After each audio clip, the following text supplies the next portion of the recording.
tous dans cette seconde vidéo. Donc la première vidéo, on a parlé de comment installer notre logiciel de programmation. Dans cette seconde vidéo, on va voir comment est-ce qu'on fait pour configurer notre logiciel de telle sorte qu'on soit en mesure dorénavant de le programmer à partir de notre ordinateur. Donc quand vous ouvrez votre logiciel, vous aboutissez à cette page. Donc ici, on a trois choix. Le premier choix demande de donc démarrer un projet. Deuxième choix, c'est ouvrir un projet existant. Et le troisième ici, c'est connecter à un PLC. Donc nous, ce qu'on va faire, donc vous avez le choix. On peut commencer par créer un nouveau programme ou encore ouvrir un programme existant si vous en aviez déjà un, ou tout simplement commencer par connecter au PLC. Nous ici, je vais faire le choix de me connecter au PLC dans un premier temps. Donc avant de le faire, juste s'assurer que votre PLC est branché à son alimentation et branché à un réseau Ethernet. Donc, dans mon cas ici, j'ai déjà branché à mon réseau Ethernet ou réseau Internet. Donc, je clique sur connecter mon PLC.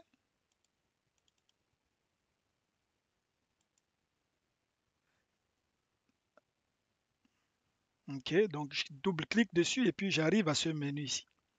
Donc, le plus important ici, c'est s'assurer de quel type de connexion on a. C'est-à-dire entre notre PC, donc notre ordinateur, et puis notre automate.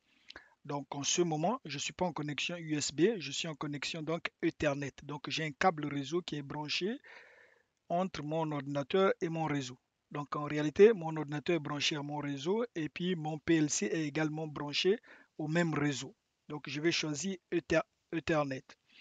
Donc vous voyez tout de suite, il me donne l'adresse IP. Donc il reconnaît le PLC à travers tous les équipements qui sont branchés sur mon réseau. Donc il me donne l'adresse IP de mon PLC et en même temps il me donne l'adresse MAC de mon PLC également. Donc on voit le signe ici qui sont connectés par Ethernet. Donc on voit mon connecteur RJ45 ici. Donc il me dit également l'état de la connexion qui est très bonne, qui est bonne en tout cas. Et puis donc je suis prêt à connecter mon PLC mon PLC à mon ordinateur via mon réseau. Donc là je clique sur Connect. Et là, il va me demander de rentrer un mot de passe. Donc, il dit donc par défaut. On n'a pas changé de mot de passe pour le moment. Donc, par défaut, le mot de passe, il est donné ici. C'est clic en minuscule. Donc, on aura l'occasion dans une autre vidéo de voir comment est-ce qu'on fait pour changer ce mot de passe. Okay. Donc, je vais juste cliquer sur Vieux password. Comme ça, je vais être en mesure de m'assurer que je ne fais aucune erreur. Donc là, c'est très important en minuscule. Donc, je mets clic. Et puis là, je clique sur OK.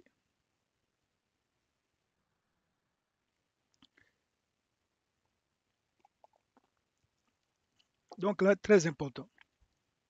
Il me donne un message qui me dit the project file cannot be read from the PLC because there is no project file in the PLC.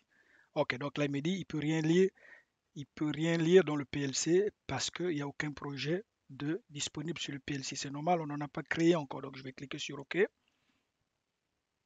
Et puis là je vais cliquer donc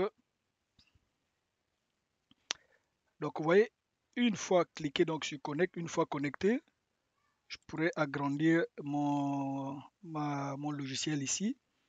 Et évidemment, donc là, je suis connecté. Donc je regarde ici, je vois bien le menu, je suis en ligne. Donc, je peux cliquer dessus pour me déconnecter donc, de mon PLC. OK, donc la première chose, toute première chose qu'on va faire, je vais dans Fonction. Et là, on va configurer notre PLC. Donc, je vais dans System Configuration. Je clique deux fois dessus. Et puis, je vais avoir un menu qui va s'ouvrir. Donc là, j'ai un menu qui s'ouvre. Et là, vous voyez en ce moment, j'ai exactement la disposition de mes modules d'entrée-sortie, de mon Power Supply et puis évidemment de mon CPU. Donc, je vais cliquer sur OK ici. Et puis, regardez, donc ici, la première chose que je vais faire ici, c'est de choisir mon power supply, donc mon alimentation. Okay.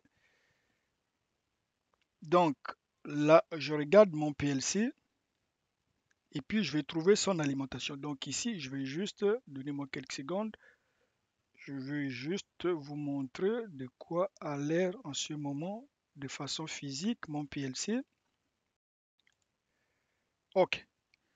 Donc si on regarde mon PLC, de quoi il a l'air ici. Ok, donc là il est branché. Si vous regardez ici, la première partie ici, donc c'est mon power supply.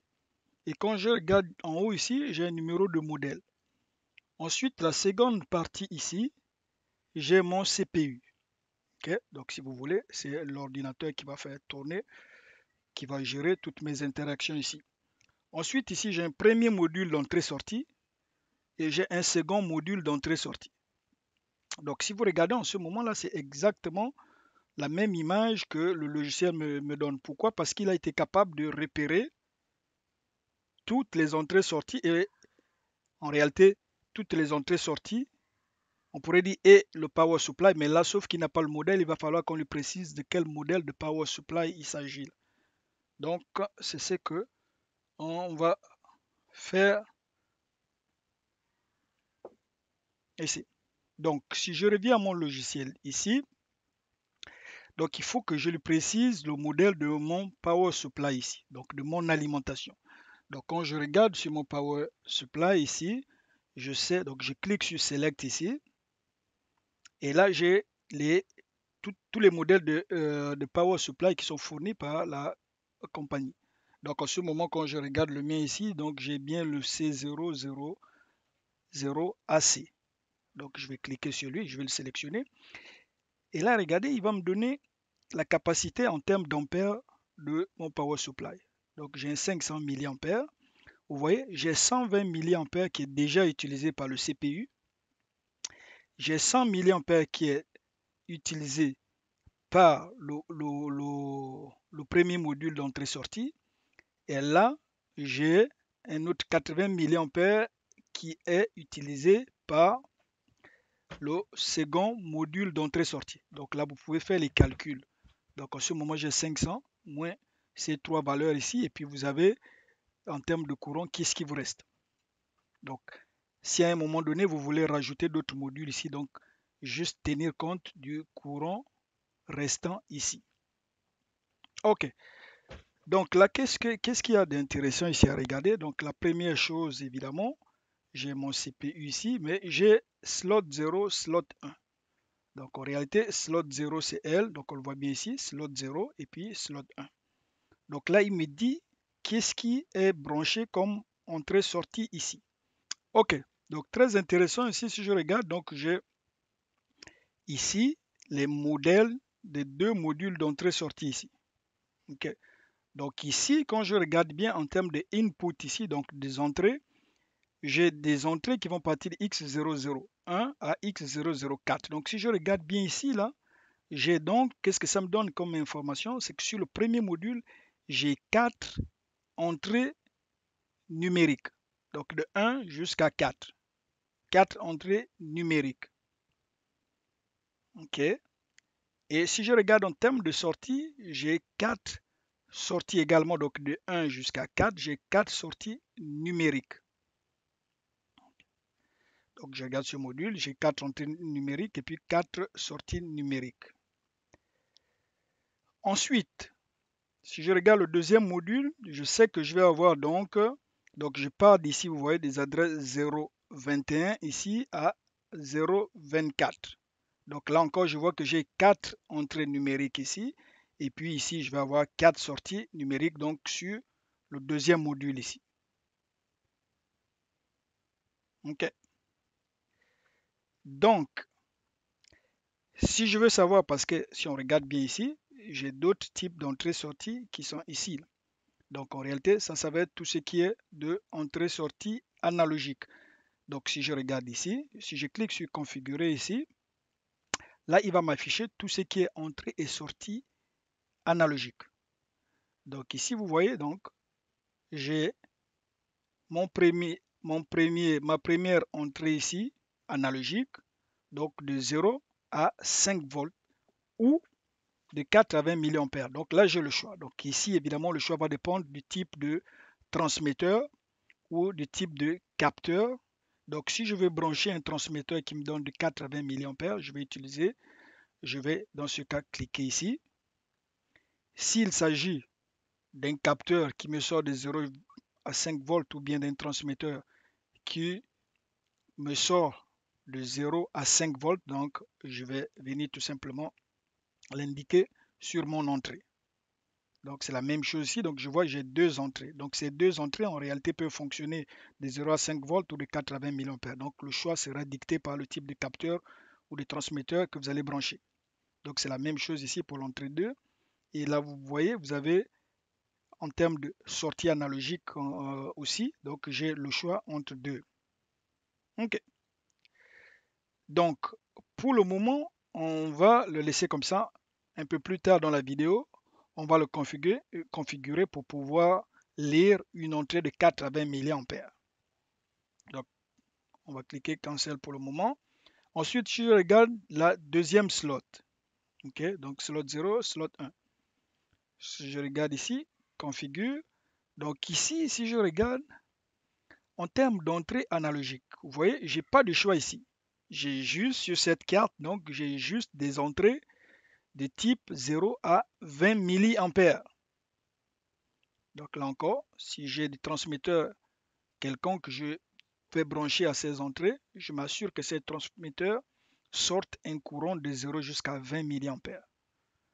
Donc vous voyez ici, quand je regarde, j'ai 1, 2, 3, 4 entrées. Donc on voit ici input, input, input. Donc j'ai 4 entrées analogiques de 0 à 20 milliampères ici.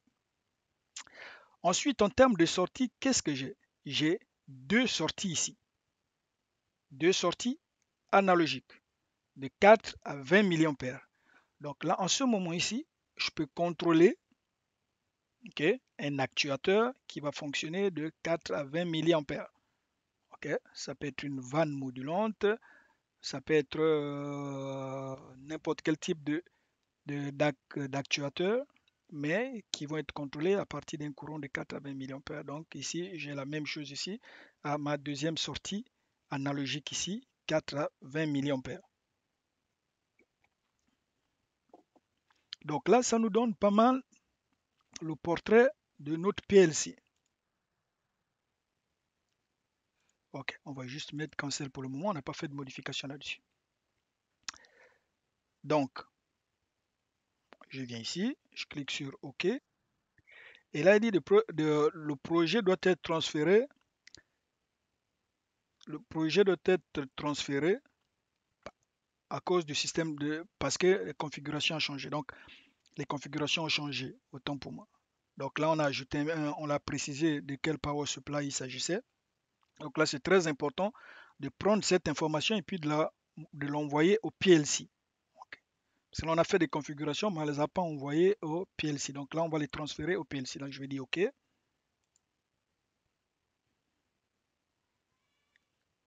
OK, donc là, on voit comment il réactualise la page ici. Donc là, toute cette information vient d'être transférée au PLC.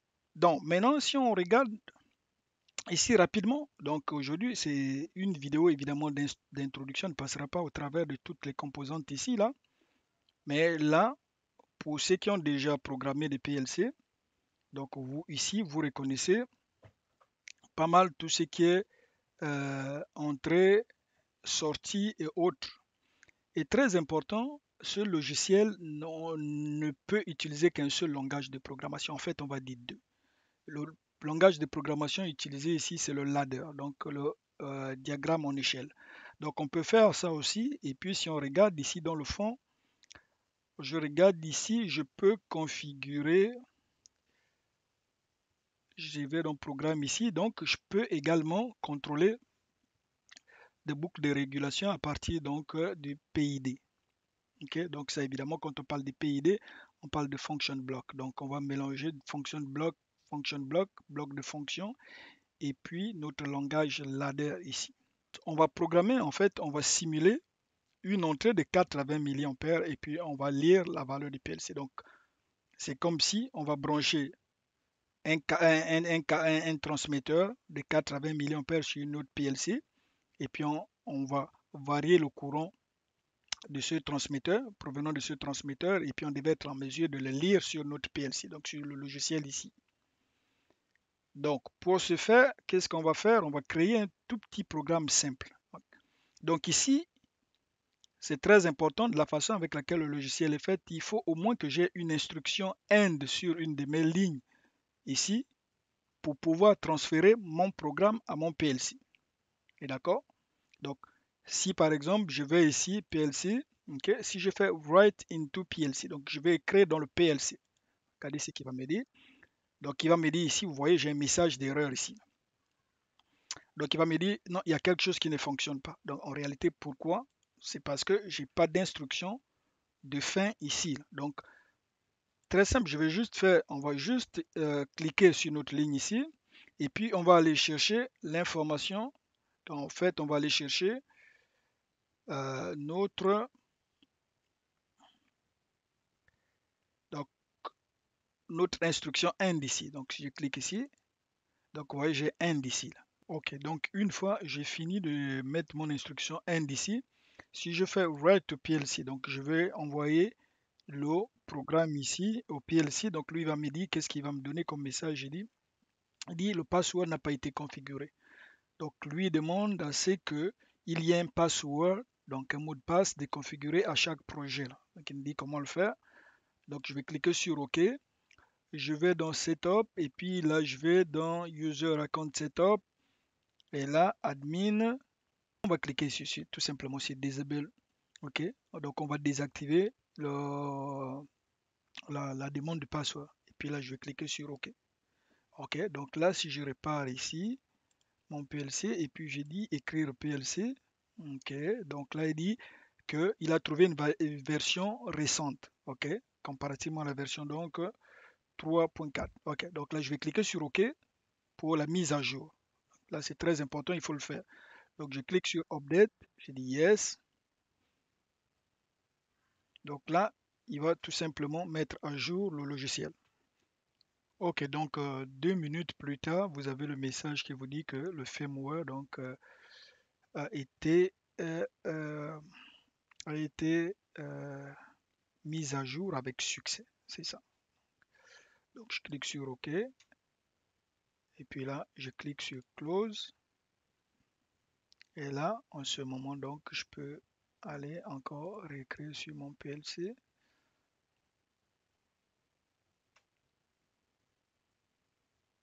Ok, donc c'est très important. Donc, une fois vous voulez transférer donc vos modifications ou votre projet au PLC, donc, en ce moment, vous voyez, il va me demander, il va donc me demander de créer un projet, donc de créer un répertoire dans lequel vous allez enregistrer votre fichier. Donc, je peux dire ici juste euh, test ou je peux mettre tiens, projet. On va voir, je ne sais pas s'il prend le trait d'union, projet test. Ok, parfait. En réalité, on a la mémoire ici du côté PLC et puis on a la mémoire du côté PC. Donc, faites juste OK. Et puis là, vous voyez, Write Project into PLC. Donc là, il est en train de transférer votre programme. Donc, votre projet ici, il est en train de le transférer vers le PLC. Donc, évidemment, là, il s'agit d'un programme qui ne fait rien là parce qu'on n'a rien mis. La seule ligne qu'on a mise ici, c'est l'instruction end qui lui permet de savoir que le projet, il achève. Donc, il a besoin de cette instruction, même s'il n'y a rien de programmé, il a besoin de cette instruction ici pour pouvoir transférer. Ok, donc on voit transfert complété. Je clique sur OK. Ok. Donc là, nous, ce qu'on va faire ici, c'est quoi? C'est que on va utiliser une des entrées analogiques de notre PLC. On va brancher un instrument de mesure, donc qui va nous sortir un signal de 80 milliampères. Et ensuite, on va essayer de le lire donc sur notre PC. Donc on devait être en mesure de lire un signal qui va varier de 80 milliampères. Donc de cette façon, on est capable de simuler une entrée analogique vers notre PLC. Ok, donc comment est-ce qu'on va procéder? La première chose, donc on va répartir dans notre, je vais dans fonction ici, et puis là, je vais dans système configuration ici. Ok, donc là, je répare ici, et là, je vais choisir un de mes modules de d'entrée ici. Donc je vais travailler avec la slot numéro 0 ici. Donc je vais aller configurer ici, je clique sur configurer et là je sais que c'est un signal de 4 à 20 milliampères. On est d'accord? Donc je vais cliquer ici 4 à 20 milliampères. Donc là je regarde ici, maximum 20 milliampères, c'est ça, minimum 4 milliampères, ça c'est bon. Et puis mon scale ici, mon scale range, je vais partir de 0 jusqu'à 100. Je vais mesurer de 0 jusqu'à 100 degrés. Je pars de 0 jusqu'à 100. Donc en ce moment, pour l'instant, je vais le laisser ici. Donc si je voudrais, si c'était un transmetteur de température par exemple, de 80 milliampères, je vais lire une température par exemple de 0 ou de 0 jusqu'à 100 degrés ou à 200 degrés Celsius. C'est ici que je fais mon setup ici. Donc ici, ça va être très important. Il faut que je lui dise, et ça c'est très important, donc je vais cliquer ici, là. Il faut que je lui dise dans quelle mémoire je vais placer mes informations. Donc le processus, il est le suivant. Il va prendre un signal qui va venir de mon transmetteur de 80 milliampères. Donc ça, il va lire cette valeur-là et il va aller afficher cette valeur dans une case mémoire. C'est comme ça qu'il fonctionne. Et après, si j'ai besoin de faire quelque chose avec cette valeur-là, ben, je vais interroger cette case mémoire. Donc ici, il nous propose plusieurs cases mémoire ici. Donc, on va tout simplement, ok, sélectionner DF1. Donc, j'ai dit OK. Donc, il va le mettre dans DF1, dans la case qui va s'appeler DF1. Donc, si je veux lire la valeur du courant qui va arriver dans cette entrée 80 milliampères, donc input 1 ici, analogique, je vais aller regarder dans cet espace mémoire. Et vous voyez, donc j'ai mis DF1 et en ce moment, qu'est-ce qu'il a fait? Il a automatiquement assigné à toutes les autres entrées un espace mémoire ici. Donc, si je veux lire le input 2 ici, on est d'accord, je vais m'en aller donc dans l'espace mémoire DF2, ainsi de suite. Donc là, je vais faire ça, je vais dire OK. Donc ça, c'est parfait. Je vais dire OK ici. OK, donc là, n'oubliez pas, vous avez fait les changements, mais vous ne les avez pas encore transférés sur votre automate. Donc on va faire ça. Ça, c'est la première partie. Maintenant, la deuxième partie qu'on va faire, on va physiquement donc se brancher à notre input 1 sur notre carte d'entrée-sortie, donc sur notre première carte d'entrée-sortie. Donc il s'agit bien d'une entrée analogique. OK, donc ici, je regarde ici, donc j'ai mon connecteur, OK, le connecteur de mes entrées-sorties, donc sur lequel j'ai branché deux fils, et puis de ces deux fils-là, donc j'ai mes deux entrées, je vais utiliser mon multimètre de procédé ici, donc auquel donc, je vais injecter un courant de 4 à 20 milliampères. OK, donc je vais l'allumer, je mets en milliampères, et puis je me mets en milliampères, et puis ici, donc je vais peser ici, jusqu'à source. Donc là, je vais injecter un 80 milliampères sur ces entrées ici et je vais être en mesure de les lire sur à partir de mon automate. Ici, c'est juste pour nous permettre de simuler un signal de 4 à 20 milliampères qui viendrait de mon transmetteur. OK. Donc là, c'est très important. Vous voyez, donc je peux détacher mon connecteur d'entrée-sortie pour pouvoir faire mes branchements. Ensuite, le rebrancher à mon PLC. Donc, je vais le rebrancher à mon PLC. OK. Donc, ici, OK. Donc, j'ai mon PLC. Je vais de remettre mon connecteur et puis j'ai mon courant de 80 milliampères que je vais injecter dans mon PLC. Il faudrait donc que je sois en mesure de lire cette valeur dans mon logiciel. OK. Donc, de cette façon, je suis en train de simuler une entrée analogique. Ok, donc si je reviens dans mon logiciel ici, j'ai fini de faire mes branchements physiques. Donc là, une chose très importante, si je regarde ici mon PLC, donc je regarde mode ici, je suis en mode run, donc il faut que je m'assure que physiquement sur mon PLC, ok, je suis en mode run d'abord. Donc si je regarde sur mon PLC, ici donc, ok, donc j'ai un petit bouton, juste, j'ai un petit bouton donc en haut ici, je vais le mettre en position run. J'étais en position stop, donc c'est très important de le mettre en run aussi. Ok, donc si je repars dans je reviens dans mon logiciel ici, donc là j'ai fait les modifications sur ma carte d'entrée-sortie, donc j'ai choisi mon signal de 80 mA, je l'ai branché physiquement donc sur mon entrée numéro 1, on est d'accord, donc mon entrée analogique numéro 1, donc je vais retransférer tout ce programme là, je vais le transférer donc dans mon PLC. J'arrive ici, je fais Write to PLC.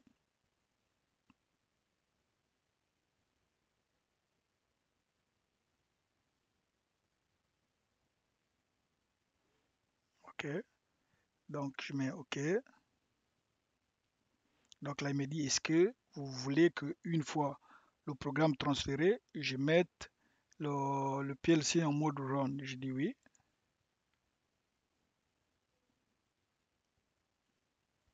OK. Donc là, j'ai transfert complété.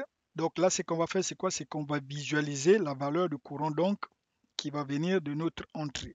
Donc si vous vous souvenez bien, on avait branché notre entrée, on avait pris les résultats de l'entrée analogique numéro 1 et puis on l'avait mis dans un espace mémoire. Donc si vous vous souvenez, c'était DF1, si mes souvenirs sont bons. Donc si je vais dans moniteur, je vais dans Data View et Data View 1.